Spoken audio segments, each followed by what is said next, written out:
What's up, guys? Day 2 of picking up the goodies. Yesterday I got the transom bracket, and my stoke level for the build is at an all-time high, and like it's finally coming together. I'm headed to Venice. I'm actually almost there. About a 40-minute drive, and I'm picking up the fuel tank. So out of nowhere yesterday I got the text, tank will be ready after lunch, and got him the $1,500 and I'm ready to pick it up. So one of the longest drive my Chevy's ever been on, and I got some moving blankets in the back from the flotation bracket. I'm gonna put them under the tank, and if this guy's cool, I'm going to try and film a little bit so I can see what his business is all about, and also what he recommends for coating the tank, because that's going to be a big fact, that's important to me after what I went through with the last one. That's a pretty sweet gator swamp, if I've ever seen one.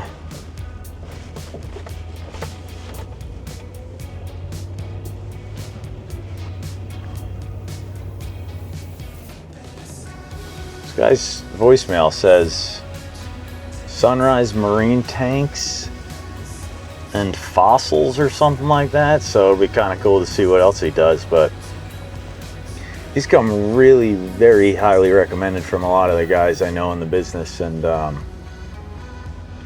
should be sharp. This should be cool. Looks like Fossils Online, Megalodon teeth.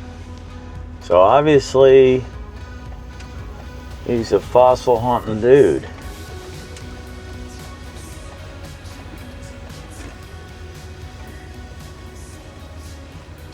There it is on the sign. Just couldn't read it on the door. Sunrise Tanks. Yeah, that's pretty badass. So not only does he make awesome fuel tanks, he's a fossil hunter. Very cool. I mean, shit, those teeth make any that I found look terrible. Wow.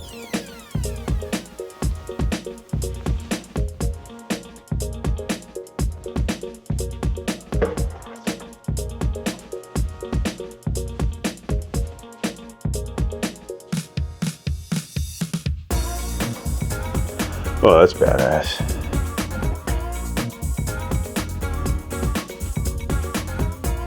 You should see the other one. Yeah? Mm-hmm. Cool spider crab thing. Wow. Very cool, man.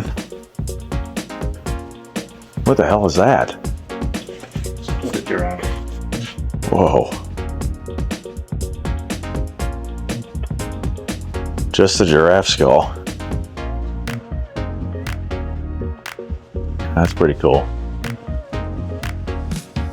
That's some kind of pig? Warthog? Warthog. Yeah, but I turned the process around to make it look funny. That's cool. Monkeys? Yeah, baboon. You been to Africa? Not yet. Cool. Holy crap, the size of that is... Is that a whale? That's a Jurassic something. That's a dinosaur vertebra. Whoa. Someone caught it and then you taxidermied it? It was a commercial fisherman, and it was tangled up in their long line. And so that was floated off of Tampa. Oh, that I was looking at that. Yeah. 5'7". I was like, no, that's this. This one's 15.6. Wow. Goblin shark. This one is 19.5 feet. It was Australia. Wow. And this one was 17.7, California. Cool. Greenland shark, that's cool. Different set of teeth there. So you do that for people too? I can. I just don't have time to do it anymore. When we were kids, we caught him. Oh, that's a sweet warthog deal right there. Yeah, that's a big one. My dad caught a mako, and we did the jaw, and he did not even close to this perfect, but it was perfect to what we thought. Yeah. And it was really cool. We still have it. Yeah, that's a Florida one there. That's a big Holy long shit, one. that's huge. That's a big long one. That's funny. Ours was like that size, but Yeah, maybe it was a short like thing. that jaw there. And it's caught in 1976. Wow. This is the bender that he uses to press the. It's a press brake. They uses it to get all the angles of the tank correct, and you feed the aluminum into the machine there, and then does it auto feed? Mm-hmm. Cool. Well, yeah. You bring it to the right points. Wow, that's sweet. So you don't have joints all over the bottom of the tank. That's how they do it, huh? Or you? Very cool. So it's done. Badass. So does it come out? It comes out fully bent. Yep. Okay. Super cool. And that's my tank or close to it. And this is my new 120 gallon tank. Looking awesome. Damn near impossible to find a replica of it. Wow, your welds are sweet, dude. That is, I just had a transom bracket made, which is like a flotation bracket. Oh, one of those. And for the boat that I'm redoing, and I was super stoked when it showed up, but like the welds are like crazy. Yeah, Really? not like this. And then I saw the welds were nice. No. They were not nice. No, they were very big, like.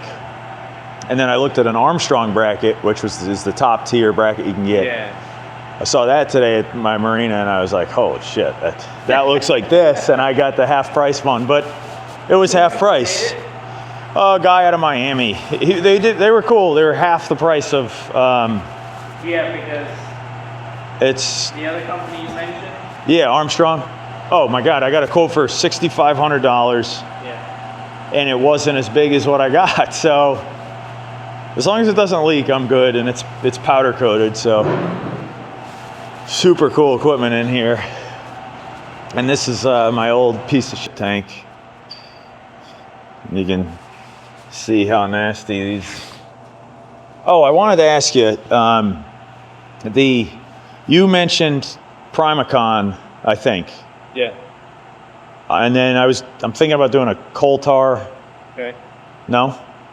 Everybody has their preference. I just read that on The Whole Truth, and you know how that is. Everything, when it comes to painting, it's 95% preparation, 5% paint, Yep. and everybody does the opposite. Aluminum is a tricky bastard to have anything stick to it, Okay. so preparation is key. I've seen a lot of epoxies, like the coal tar, that weren't put on right. Make it worse? Well, what happens, it separates from the tank slightly. It separates from the tank and the water gets in there.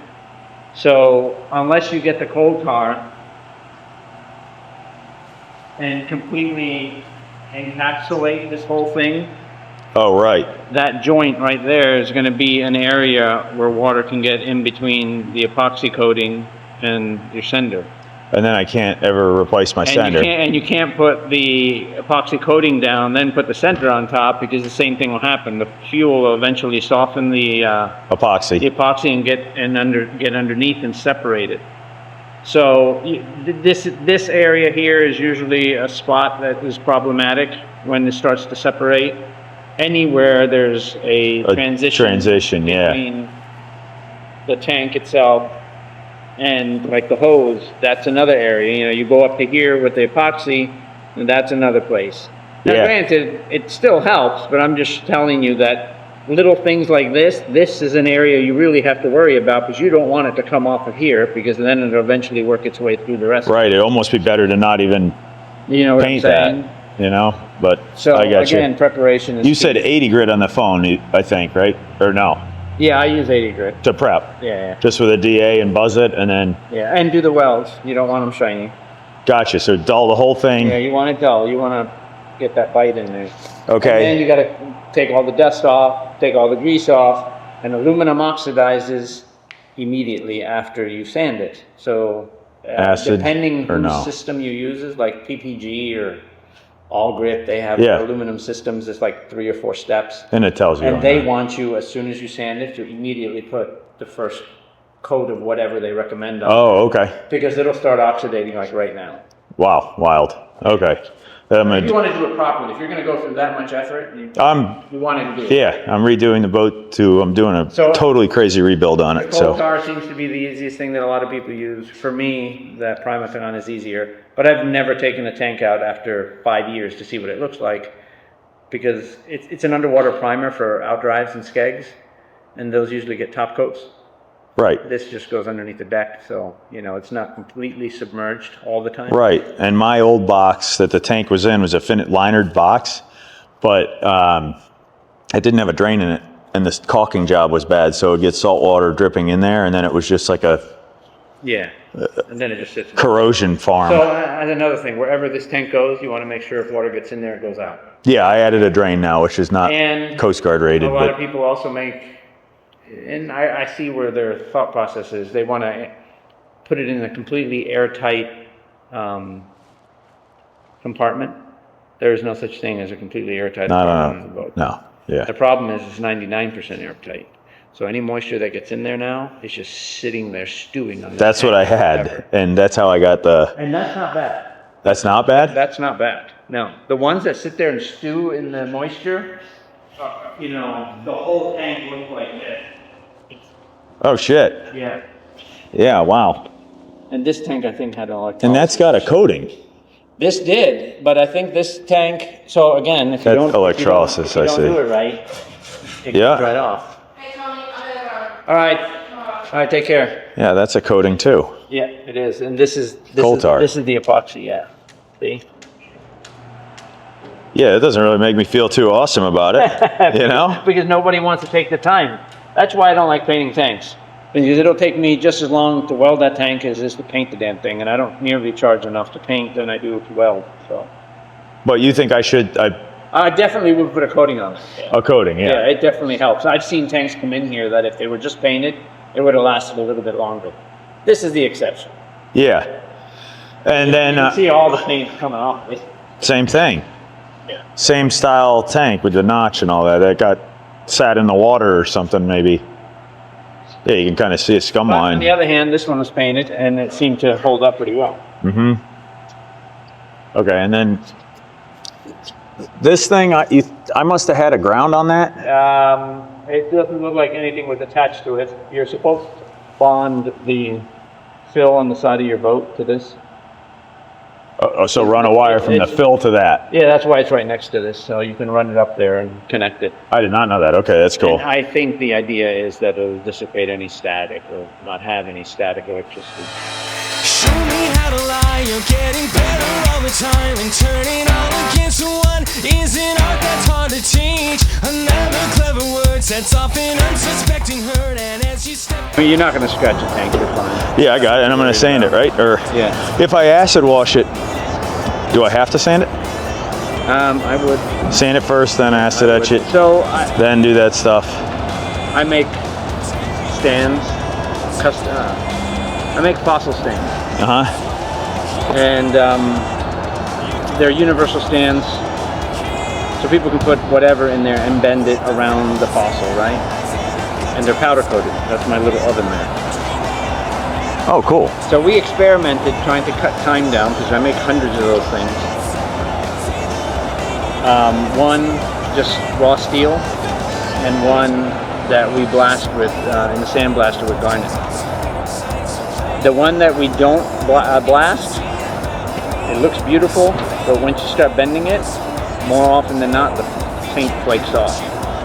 The ones that are blasted with garnet do not flake off the paint. Even when you bend it. Even when you bend it. So that just gives you an idea, just that how important that little bit of bite, that little bit of roughness, the paint sticks to it way better. And when we're bending it pretty damn sharp. Like sometimes it's bent like freaking 90 degrees and it doesn't flake off. Without blasting it, it flakes. Okay. So the importance of putting a bite into the metal is very important, like doing glass work. All right, that was awesome. Tony helped me load it up. Friggin' badass shop. Really cool little tour there. And super stoked. That was fun. And another final piece to the puzzle coming together. So we're gonna put the bracket on after we finish the transom. But this tank's gonna take some prep, and it's kind of scary after seeing the tanks in there that were all coated. And those are coal tar epoxy coated, so, and one of them was only 10 years old. And Tony told me how to do it the right way. So you get to see that in the video. I'm sure there's a million videos of that, but by a guy that's been making tanks for ages, I think he knows what he's talking about. And I'm super glad I went with him. Really cool dude, cool experience. So, yep, peace out.